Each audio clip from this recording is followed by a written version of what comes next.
I've come to talk to you about addiction, the power of addiction, but also addiction to power. Now, as a medical doctor, I work in Vancouver, Canada, and I've worked with some very, very addicted people. People who use heroin, they inject cocaine, they drink alcohol, crystal meth, and every drug known to man. And these people suffer. If the success of a doctor is to be measured by how long his patients live, then I'm a failure, because my patients die very young, relatively speaking. They die of HIV, they die of hepatitis C, they die of infections of their heart valves, they die of infections of their brains, of their spine, of their hearts, of their bloodstream.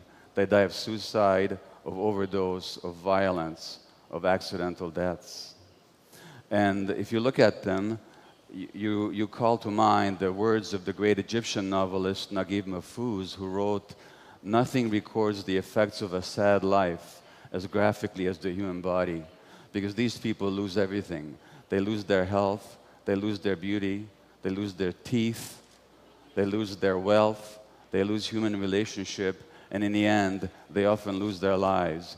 And yet nothing shakes them from their addiction. Nothing can force them to give up their addiction. The addictions are powerful, and the question is why?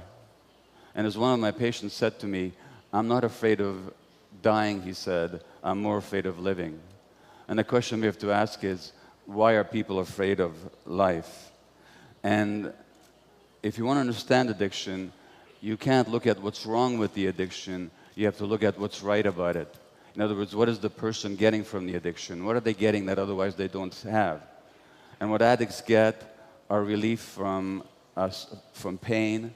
What they get is a sense of peace, a sense of control, a sense of calmness, very, very temporarily. And the question is, why are these qualities missing from their lives? What happened to them? Now, if you look at the drugs like heroin, like morphine, like codeine, if you look at cocaine, if you look at alcohol, these are all painkillers. One way or another, they all soothe pain. And that's what the real question in addiction is, not why the addiction, but why the pain. Now, I just finished reading the biography of Keith Richards, the guitarist for the Rolling Stones. And as you probably know, everybody's still surprised that Richards is still alive today, because he was a heavy-duty heroin addict for a long time. And in his biography, he writes that the addiction was all about looking for oblivion, looking for forgetting.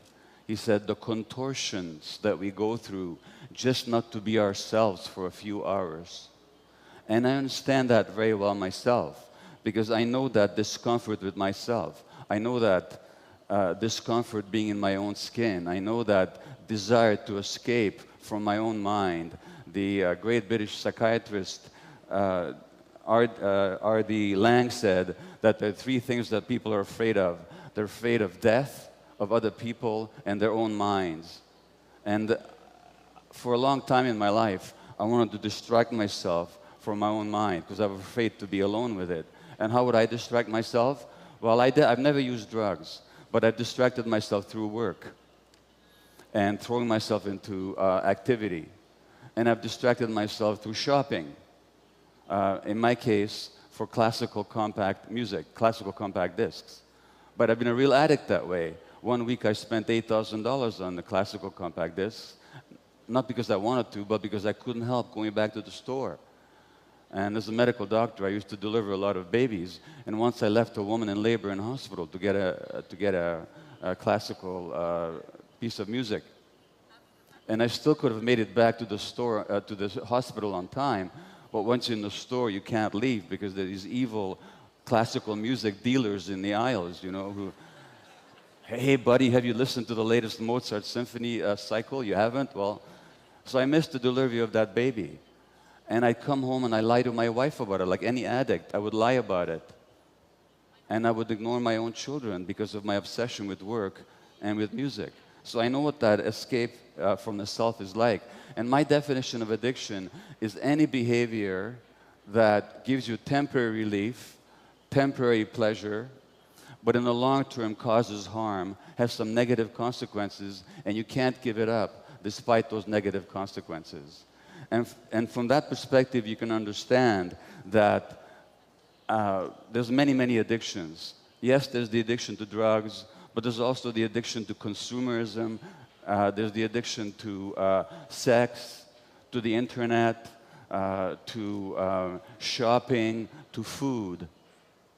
The Buddhists have this idea of the hungry ghosts.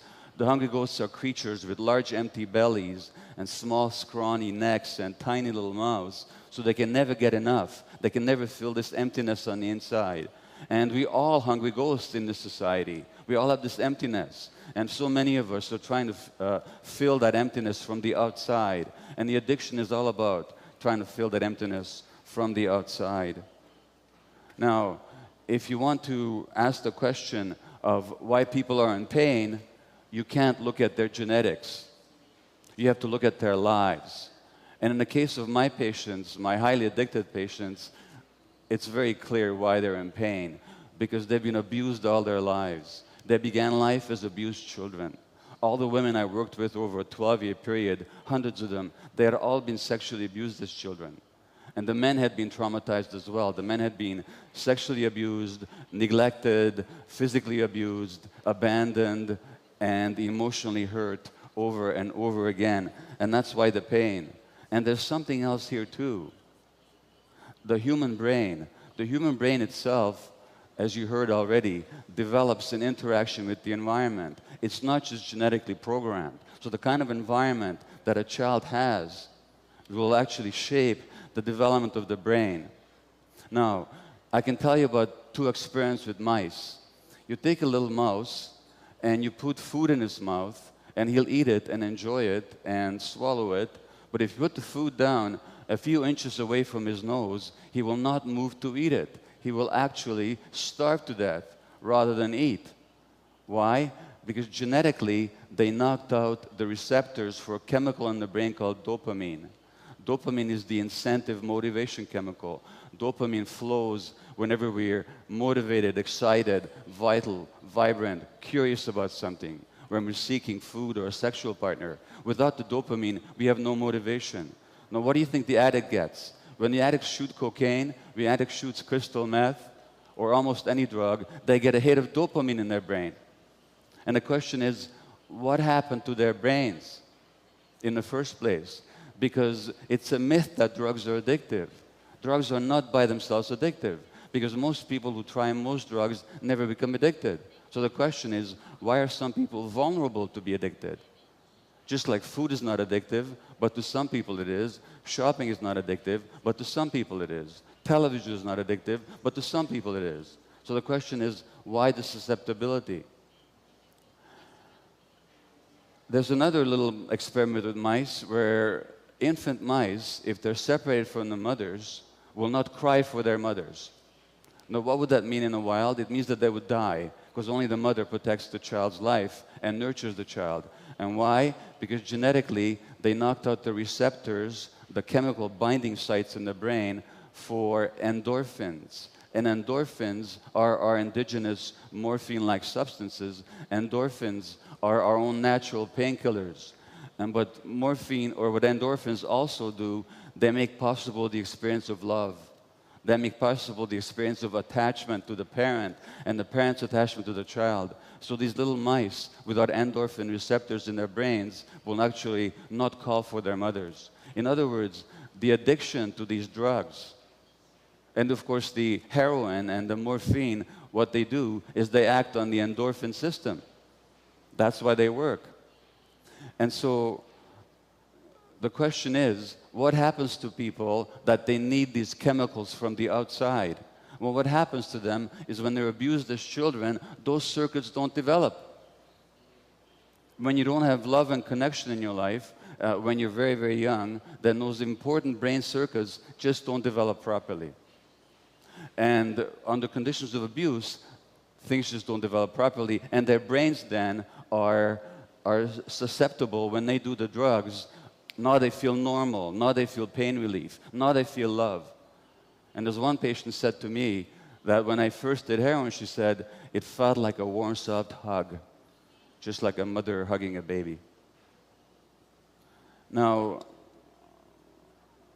I've had that same emptiness, not to the same degree as my patients. What happened to me? What happened to me is that I was born in Budapest, Hungary in 1944 to Jewish parents, just before the Germans occupied Hungary. And you know what happened to the Jewish people in Eastern Europe. And I was 2 months old when the German army moved into Budapest, the Wehrmacht, and the day after they did, my mother phoned the pediatrician and she said, "Would you please come and see Gabor, because he's crying all the time." And the pediatrician said, "Of course I will come to see him, but I should tell you, all my Jewish babies are crying." Now why? What do babies know about Hitler or genocide or war? Nothing. What we're picking up on is the stresses and the terrors and the depression of our mothers. And that actually shapes the child's brain. That actually shapes the child's brain. And of course, what happens then is I get the message that the world doesn't want me. Because if my mother's not happy around me, she must not want me. Why do I become a workaholic later? Because if they don't want me, at least they're going to need me. Now I'll be an important doctor, and they're going to need me. And that way I can make up for the feeling of not being wanted in the first place. And what does that mean? It means that I'm working all the time, and when I'm not working, I'm consumed by buying music. What message do my kids get? My kids get the same message, that they're not wanted. And this is how we pass it on. We pass on the trauma, and we pass on the suffering unconsciously from one generation to the next. So obviously, there are many, many ways to fill this emptiness. And for each person, there's a different way of feeling the emptiness. But the emptiness always goes back to what we didn't get when we were very small. What we didn't get when we were very small. And then we look at the drug addict, and we say to the drug addict, how can you possibly do this to yourself? How can you possibly inject this terrible substance into your body that may kill you? But look at what we're doing to the earth. We're injecting all kinds of things into the atmosphere and the oceans and the environment that is killing us, that's killing the earth. Now, which addiction is greater? The addiction to oil or to consumerism? Which causes the greater harm? And yet we judge the drug addict because we actually see that they're just like us, and we don't like that. So we say, you're different from us. You're worse than we are.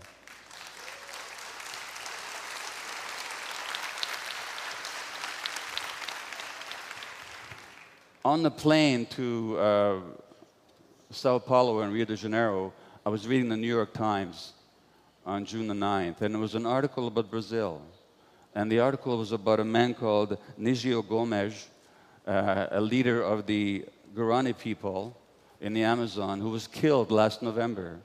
And you probably heard about him. And he was killed because he was protecting his people from the big farmers and companies that are taking over the rainforest and destroying the rainforest, and they're destroying the habitat of the native Indian people here in Brazil. And I can tell you that coming from Canada, the same thing has happened over there. And many of my patients were actually First Nations Indian people, native Indian people in Canada.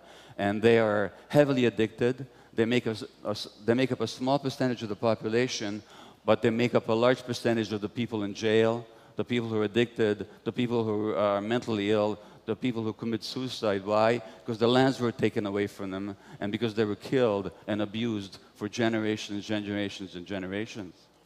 But the question I ask is, if we can understand the suffering of these native people and how that suffering makes them seek relief from pain in their addictions, what about the people who are perpetrating it? What are they addicted to?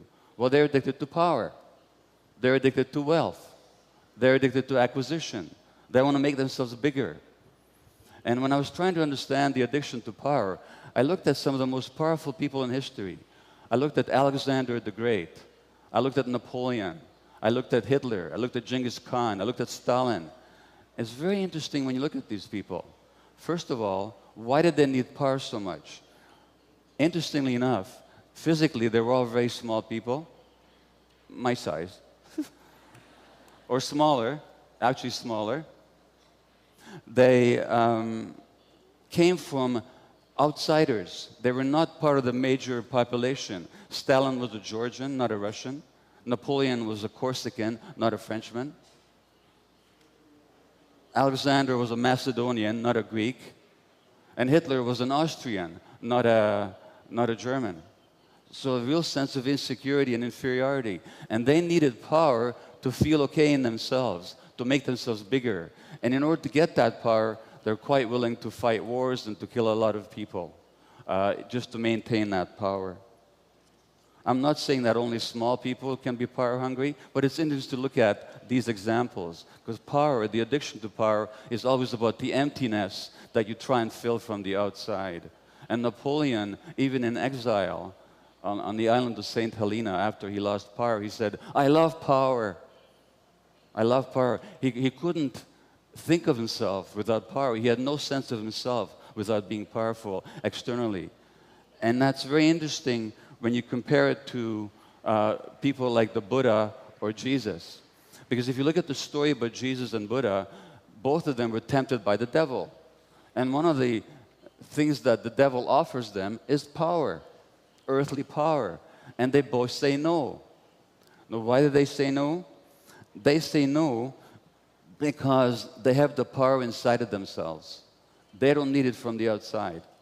And they both say no because they don't want to control people, they want to teach people. They want to teach people by example and by soft words and by wisdom, not through force. So they refuse power. And it's very interesting what they say about that. Jesus says that the power and the reality is not outside of yourself, but inside. He says the kingdom of God is within. And the Buddha, before he dies and his monks are mourning and crying and they're all upset, he says, "Don't mourn me," he says, "and don't worship me. Find the lamp inside yourself. Be a lamp unto yourselves. Find the light within." And so as we look at this difficult world with the loss of the environment and the global warming and the depredations in the oceans, let's not look to the people in power to change things. Because the people in power, I'm afraid to say, are very often some of the emptiest people in the world. And they're not going to change things for us. We have to find that light within ourselves. We have to find the light within communities and in our own wisdom, in our own creativity. We can't wait for the people in power to make things better for us, because they're never going to, not unless we make them. Now, they say that human nature is competitive, that human nature is aggressive, that human nature is selfish. It's just the opposite. Human nature is actually cooperative, human nature is actually generous, human nature is actually community-minded. What we see here at this conference, with people sharing information, people receiving information, people committed to the better world, that's actually human nature. And what I'm saying to you is, if we find that light within, if we find our own nature, then we'll be kinder to ourselves, and we'll also be kinder to nature. Thank you. Thank you. Thank you. Thank you.